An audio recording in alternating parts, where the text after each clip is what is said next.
ఇప్పుడు మీరు కాలేజీలో చదివితే ఫీజు కడితే టీసీ ఇవ్వరు. ఫీజుతో పాటు ప్రిన్సిపాల్తో ఆయన కోరిక తీర్చాలి.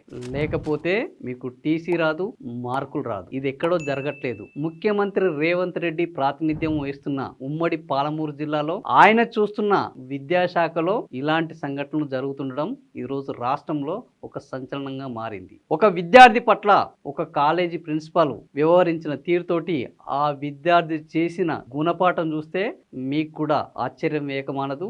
ఆ గుణపాఠం ఏందో తెలుసుకోవాలంటే ఈ వీడియో స్కిప్ చేయకుండా చివరి వరకు చూడండి. ఉమ్మడి మహబూబ్ నగర్ జిల్లా, ఇప్పుడు కొత్త నాగర్ కర్నూలు జిల్లా కొల్లాపూర్ పీజీ కాలేజీలో ప్రిన్సిపల్ అతను. ఆయన పేరు మార్క్. ఈయనకొక విచిత్ర ధోరణి, వింత వైఖరి, వికృత అలవాట్లున్నాయి. అదేంటంటే అబ్బాయిలతోటి లైంగిక వాంఛలు తీర్చుకోవడం. ఇది కూడా అందరికీ ఇచ్చే ఆఫర్ కాదు, ఆయన ఎంచుకున్న విద్యార్థులకు మాత్రమే. అలాగే ఇతను తన కాలేజీలో ఒక అబ్బాయిని ఎంచుకొని అతనికి మార్కులు వేయాలన్నా, అతనికి కాలేజీలో ఏం చేయాలన్నా ఈయన లైంగిక వాంఛలు తీర్చమని ఆ అబ్బాయిని తీవ్రంగా వేధించాడు. అనేక సార్లు ఆ అబ్బాయి ఇతని మాటలకు, ఇతని చేష్టలకు లొంగక తప్పలేదు. కానీ రోజు రోజుకి శృతి మించిన ఈ మార్క్ సైకో లక్షణాలు ఆ అబ్బాయిని తీవ్రంగా వేధించాయి. ఇక ఎలాగైనా ఇతనికి గుణపాఠం చెప్పాలని నిర్ణయించుకున్నాడు ఆ విద్యార్థి. తన స్నేహితులతో కలిసి ఇక ఈ మార్క్ కు తన మార్క్ ఏందో చూపెట్టాలనుకుని పక్కా ప్లాన్ వేసుకున్నాడు.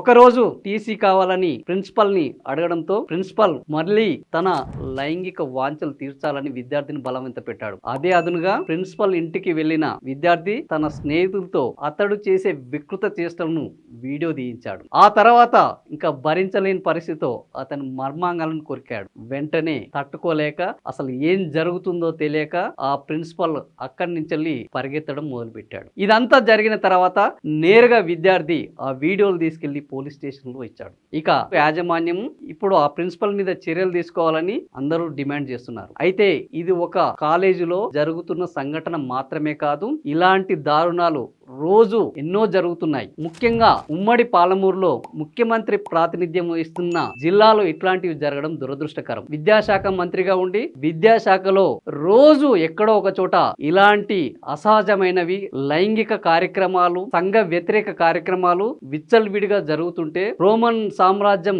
కాలిపోతుంటే పీడేలు వాయించుకున్న చక్రవర్తిలా ముఖ్యమంత్రి రేవంత్ రెడ్డి రోజుకు ఒక డైవర్షన్ పాలిటిక్స్ తోటి తన దగ్గరున్న విద్యాశాఖని గాలికి వదిలేసి విద్యార్థుల భవిష్యత్తులను పణంగా పెట్టి పాలన కొనసాగిస్తున్నారు. ఇప్పటికైనా ఇలాంటి సంఘటనలను దృష్టిలో పెట్టుకుని ఇలాంటివి మళ్ళీ జరగకుండా పకడ్బందీ చర్యలు చేపట్టి విద్యాశాఖ పటిష్టంగా ఉంది అనే నమ్మకం కల్పిస్తే తప్ప విద్యార్థుల భవిష్యత్తుకు, తల్లిదండ్రులకు ఒక భరోసా లభించే పరిస్థితి లేదు. ఇలాంటి అంశాల మీద మీ అభిప్రాయాలను కామెంట్ల రూపంలో తెలియజేయండి. నచ్చితే నలుగురికి షేర్ చేయండి. బాగుందనిపిస్తే బెల్ బటన్ నొక్కి సబ్స్క్రైబ్ చేయండి. Thank you for watching this video.